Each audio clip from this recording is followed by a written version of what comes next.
The story begins with Sora, a high school student living with a girl who stays busy with work all day. One day, the doorbell rings, and Sora is surprised to find a massive package addressed to him. Inside the courier is a coffin, along with some letters from his father sent all the way from Egypt. In the letter, his dad claimed to have sent him a very cute mummy. However, Sora didn't believe it for a second. His father had a history of sending him bizarre and sometimes dangerous gifts, many of which had previously tried to kill him. So naturally, Sora assumed that this cute mummy might also be a threat. Just then, the coffin began to shake. Alarmed, Sora picked up a broomstick to defend himself. As the coffin creaked open, out popped a tiny mummy. Sora, startled, muttered that it looked more like a rat than anything else. Still suspicious, he examined the mummy carefully, using a clothes hanger to check if it had any powers or ill intent. After confirming it seemed harmless, he told the mummy, "Come back tomorrow," and shut it back inside the coffin, deciding he would return it to his father. But suddenly, water started leaking from the coffin. Puzzled, since there were no pipes around, Sora opened it again, only to find the mummy crying. Moved by the little one's tears, Sora wiped them away. When the mummy tried to help him afterward,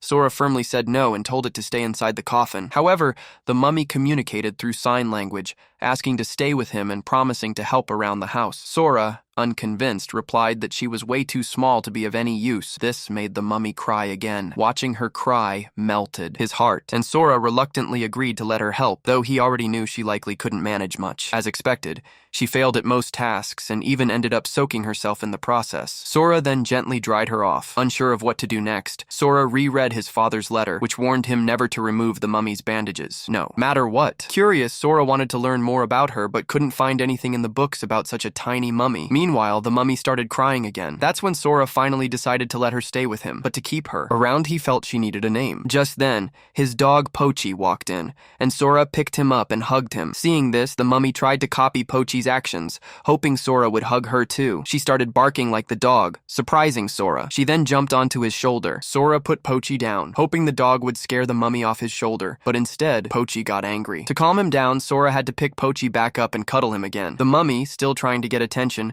continued barking like Pochi. Annoyed, Pochi barked back, and the two began a playful barking war. Amused, Sora finally gave the mummy a name, Mii. Hearing her new name made Mii incredibly happy, and it finally felt like she belonged in the house. Later, Sora offered Mii a drink, but she accidentally spilled the entire glass of water on herself. Realizing she was too small for a full glass, Sora poured water into a bottle cap for her. He patiently showed her how to drink from it. Just then, Pochi returned with his ball and barked at Sora, asking where his food was. After feeding Pochi, Sora noticed Mii staring at the dog's food. Realizing she might be hungry too, he went to the kitchen to prepare something for her. But when he came back, he found Mii nibbling on Pochi's food. Sora gently pulled her away and told her, "If you want anything to eat, just ask me. I'll get you something." Sora offered Mii some food and asked her to try it to see if she liked it. As Mii began tasting things, Sora carefully noted down everything she ate in a notebook. He wanted to remember what she enjoyed. Later that night, after doing the dishes, Sora was about to sleep when he noticed Mii peacefully resting on top of Pocha. He smiled, thinking they'd finally become good friends. The next day at school, Sora told his friend Tezuki all about Mii and explained that his father had sent her over. Curious and excited, Tezuki agreed to come over to see her, but when they arrived, Mii looked extremely weak. Sora quickly gave her water, and she bounced back to normal. Tezuki was stunned. He had never seen a mummy before, especially not one this tiny. Sora explained to Mii that Tezuki wanted to touch her out of curiosity. Later, while Sora was in the bath, Mii randomly wandered in and started swimming around playfully. When Sora picked her up, he was shocked to find she had turned squishy, almost like a water balloon. The next day at school, Tezuki acknowledged that while having a mummy at home was cool, Sora still needed to focus on his studies. His grades were slipping. He handed Sora his notes and told him to study seriously. Back at home, Sora found Mii feeling weak again, but just like before, a sip of water revived her instantly. This puzzled Sora. Something about water seemed to affect her health, but he decided to think about it later. For now, Mii was eager to help him cook.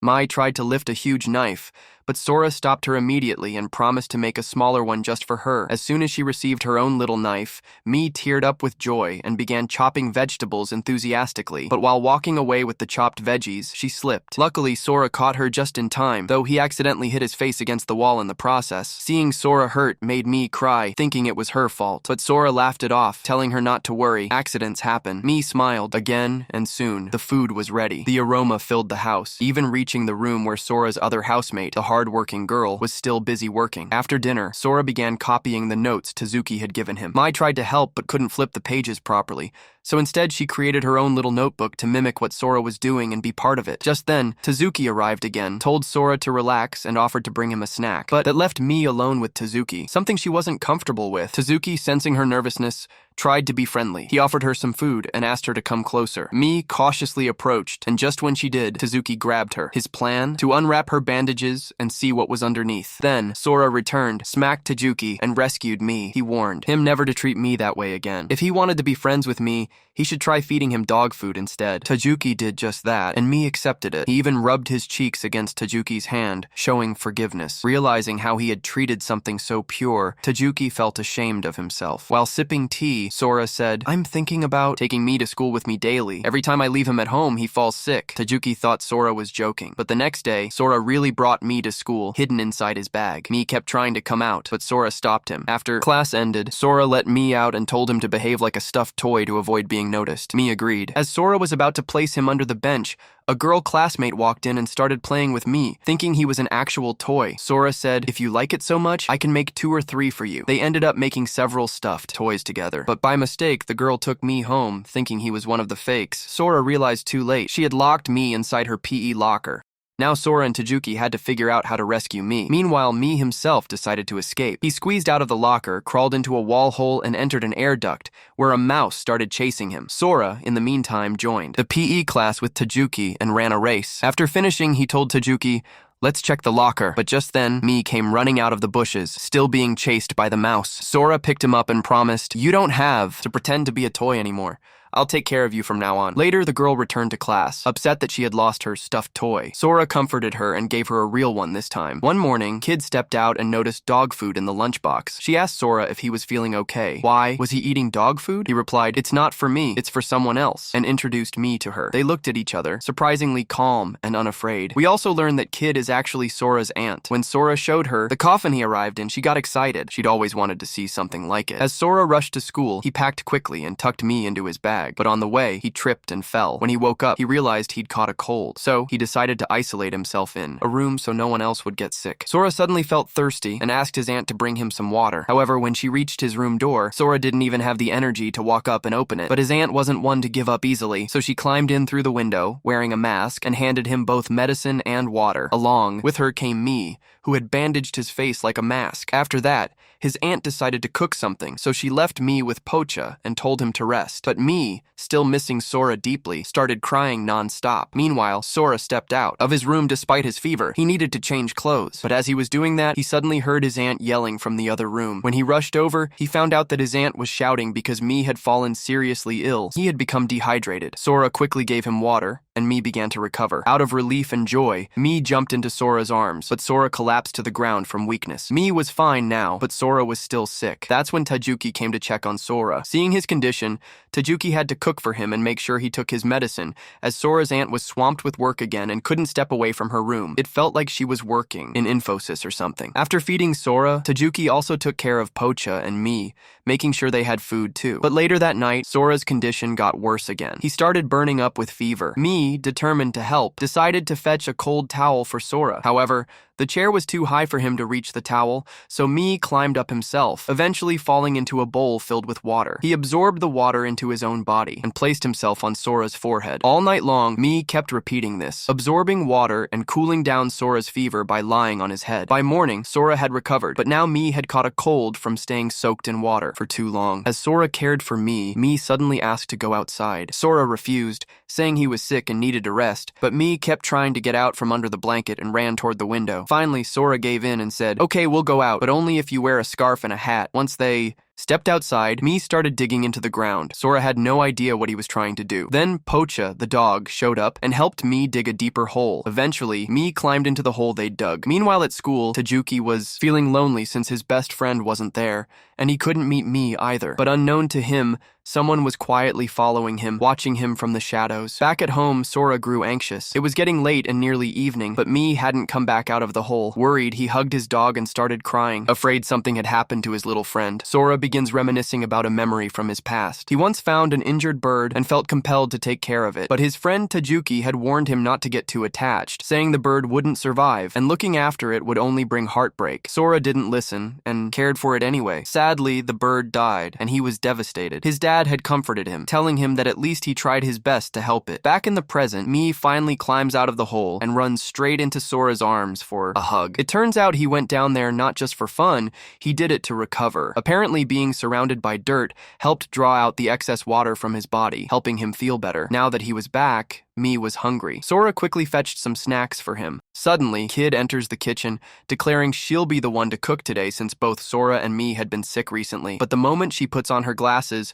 her entire demeanor changes, turning surprisingly intense. Both Sora and Mii are a bit freaked out. Just then, Tajuki walks in, casually removes her glasses with one finger, and tells her to snap out of it and just make the food. Later, everyone gathers for dinner, sharing a nice meal together. As the night winds down, Tajuki prepares to leave. Sora thanks him for taking care of Mii and helping the family, but Tajuki simply replies, "There's no need for thanks. We're all one big family now." That night, Sora is writing about Mii in his notebook, while Mii sleeps beside him wrapped in a blanket, looking absolutely adorable. Meanwhile, on his way home, Tajuki senses someone following him. When he turns around, he's surprised to see a baby Oni standing there. Tajuki starts imagining a future where he adopts the little creature, envisioning a grown Oni living with him, eating meals together, taking baths, even sleeping in the same room. But the more he imagines, the more uncomfortable he feels. So instead, he tells the baby Oni to stop following him and suggests heading to Sora's house if it's hungry or feeling cold. He even gives it directions to get there. But when Tajuki finally arrives home and enters his room, he's stunned to find the Oni standing at his window. Confused, he asks, "What are you doing here?" The Oni is shivering in the cold,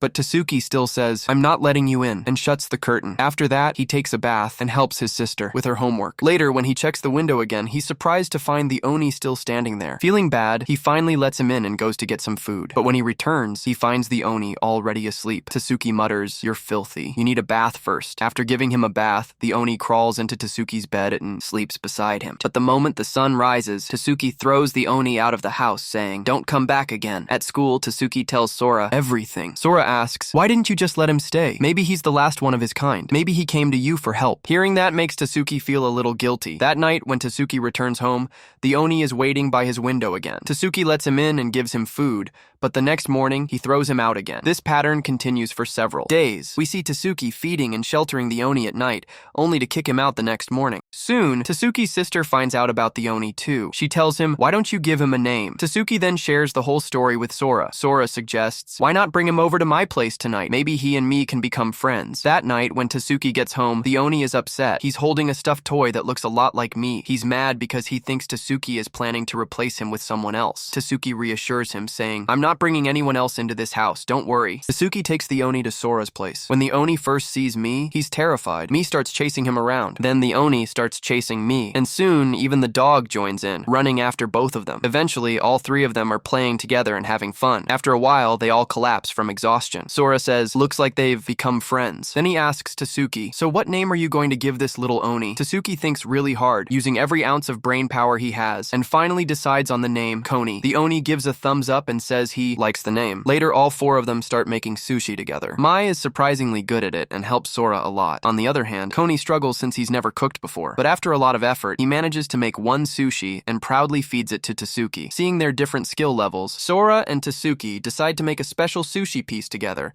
and decorate it with both their faces. The result is so touching, it makes both of them emotional. Koni gives them a thumbs up to show his approval, and Mii sheds tears, clearly touched by the moment. And with that, this video comes to an end. If you enjoyed it, don't forget to like the video. Let us know in the comments if we should continue explaining this anime, and also comment which anime should I explain next.